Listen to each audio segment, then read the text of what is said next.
Latest news updates కోసం ఇప్పుడే download చేసుకోండి మీడియా ఎఫెక్ట్స్ యాప్.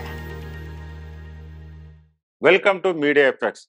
భారత్తో 1999లో చేసుకున్న లాహోర్ ఒప్పందాన్ని పాక్ ఉల్లంఘించిందని ఆ దేశ మాజీ ప్రధాని నవాజ్ షరీఫ్ అన్నారు.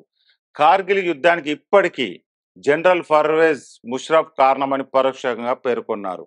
పాక్ తొలి అణుప్రయోగం జరిగి 25 ఏళ్లు పూర్తయిన సందర్భంగా ఆయన ఆ పార్టీ నేతలతో సమావేశం నిర్వహించారు. ఈ సందర్భంగా నవాజ్ షరీఫ్ 1999 నాటి లాహోర్ డిక్లరేషన్ గురించి ప్రస్తావించారు. ఈ వాక్యాలను పాక్ ప్రభుత్వ ఛానల్ ప్రసారం చేసింది.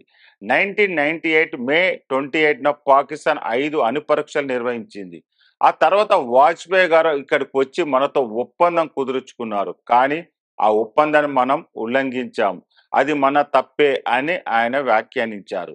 లాహోర్ వేదిక భారత్ పాక్ మధ్య 1999లో కుదిరిన శాంతి ఒప్పందాన్ని లాహోర్ డిక్లరేషన్ అని అంటారు.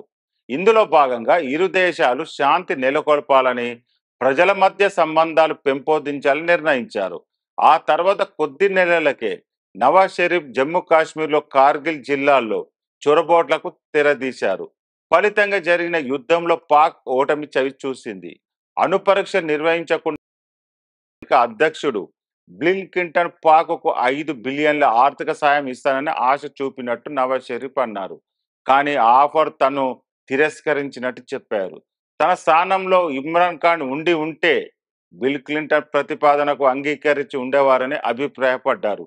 తనను పదవీచ్యుతుణ్ణి చేసేందుకు దేశ నిఘా సంస్థ ISI పన్నిన కుట్రలో భాగంగా అప్పట్లో కేసు నమోదు చేశారని పేర్కొన్నారు. ఇమ్రాన్ ఖాన్ కు PM పదవి కట్టబెట్టేందుకు ICICI ఈ కుట్రకు తెరలేపిందన్నారు.